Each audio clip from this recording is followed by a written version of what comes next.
శుక్రవారం ఉపాధ్యాయ దినోత్సవం సందర్భంగా నంద్యాల జిల్లా కలెక్టర్ కార్యాలయం నందు మంత్రి ఫరూక్ జిల్లా వ్యాప్తంగా ఉన్న 48 మంది ఉత్తమ ఉపాధ్యాయులను ఘనంగా సత్కరించారు.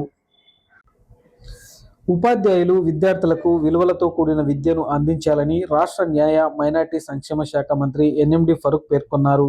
శుక్రవారం ఉపాధ్యాయ దినోత్సవం సందర్భంగా ఈ కార్యక్రమాన్ని కలెక్టరేట్లోని పీజీఆర్ఎస్ హాల్ నందు అత్యంత ఘనంగా నిర్వహించారు. కార్యక్రమంలో రాష్ట్ర న్యాయ మైనార్టీ సంక్షేమ శాఖ మంత్రి ఎన్ఎండి ఫరూక్, జిల్లా కలెక్టర్ రాజకుమారి గనియా, డిఈఓ జనార్దన్ రెడ్డి తదితరులు పాల్గొన్నారు.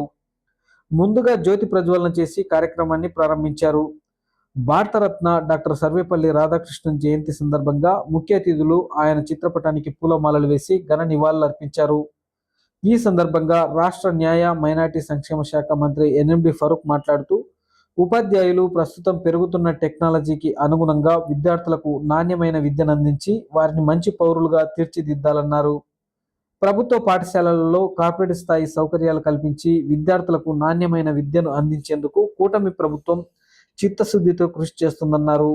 ఉపాధ్యాయులు ప్రతి విద్యార్థి చక్కగా చదివి మంచి మార్కులతో ఉత్తీర్ణులయ్యే విధంగా వారిని తీర్చిదిద్దాలన్నారు. ఈసారి 10వ తరగతిలో నంద్యాల జిల్లా రాష్ట్రంలోనే మొదటి స్థానంలో ఉండేటట్లు చూడాలన్నారు.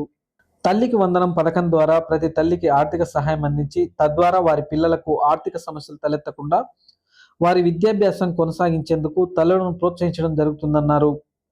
1వ తరగతి నుండి 12వ తరగతి వరకు ప్రతి కుటుంబంలో ఎంతమంది పిల్లలు చదువుతున్నా అందరికీ ఈ పథకం వర్తిస్తుందన్నారు.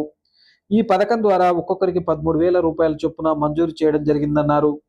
మహిళల సంక్షేమాన్ని దృష్టిలో పెట్టుకుని శ్రీశక్తి పథకం ద్వారా మహిళలకు ఉచిత బస్సు ప్రయాణ సౌకర్యం కల్పించడం జరిగిందన్నారు. డొక్కా సీతమ్మ మధ్యాహ్న బడి భోజన పథకం ద్వారా విద్యార్థులకు నాణ్యమైన భోజనం ఇవ్వడం జరుగుతుందన్నారు. ఈ సందర్భంగా మంత్రివర్యులు ఉపాధ్యాయులు అందరికీ ఉపాధ్యాయ దినోత్సవ శుభాకాంక్షలు తెలిపారు. అనంతరం జిల్లా కలెక్టర్ రాజకుమారి గనియా మాట్లాడుతూ, రాష్ట్ర ప్రభుత్వం విద్యాభివృద్ధికి అనేక కార్యక్రమాలు చేస్తూ విద్యాభివృద్ధికి కృషి చేయడం జరుగుతుందన్నారు. డాక్టర్ సర్వేపల్లి రాధాకృష్ణన్ గారు మన భారత మొట్టమొదటి ఉపరాష్ట్రపతి, అలాగే 2వ రాష్ట్రపతిగా వ్యవహరించారన్నారు. ఆయన విద్యాభివృద్ధికి చేసిన సేవలు మరవలేనివని డాక్టర్ సర్వేపల్లి రాధాకృష్ణన్ గారి 137వ జయంతి సందర్భంగా ఉపాధ్యాయ దినోత్సవం అత్యంత ఘనంగా జరుపుకోవడం ఎంతో సంతోషంగా ఉందన్నారు. ప్రస్తుతం టెక్నాలజీ బాగా పెరిగిందని విద్యార్థులు చదువుతో పాటు మిగతా విషయాలు కూడా తెలుసుకొని మంచి స్థాయికి ఎదిగేందుకు కృషి చేయాలన్నారు. ఉపాధ్యాయులు టెక్నాలజీని మన గుప్పెట్లో పెట్టుకొని విద్యార్థులకు ఆన్లైన్ క్లాసెస్ చెప్పి విద్యార్థుల భవిష్యత్తు తీర్చిదిద్దాలన్నారు. మెగా డిఎస్సిలో 2,600 మంది అభ్యర్థులు కర్నూలు, నంద్యాల జిల్లా వారు ఉండడం మనమంతా ఎంతో గర్వించదగ్గ విషయమన్నారు.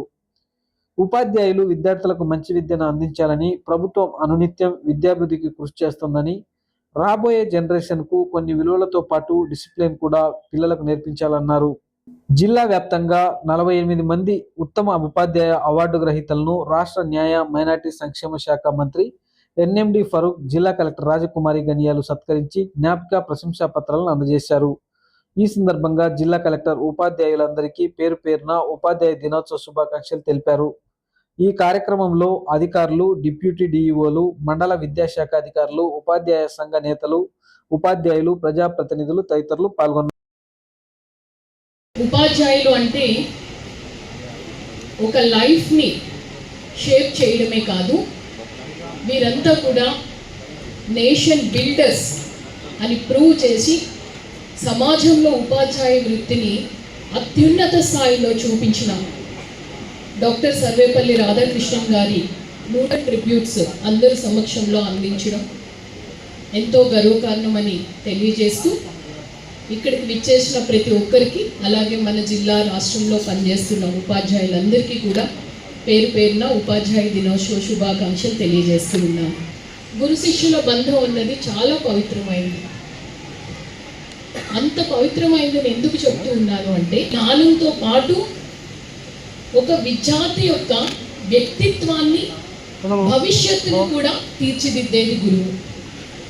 అందుకనే తల్లి, తండ్రి, గురువు, దైవం అన్నాం. తల్లిదండ్రుల తరువాత సమాజం అత్యున్నత స్థాయిని ఇచ్చింది గురువుకి, ఆ తర్వాతే దైవం అని చెప్తారు.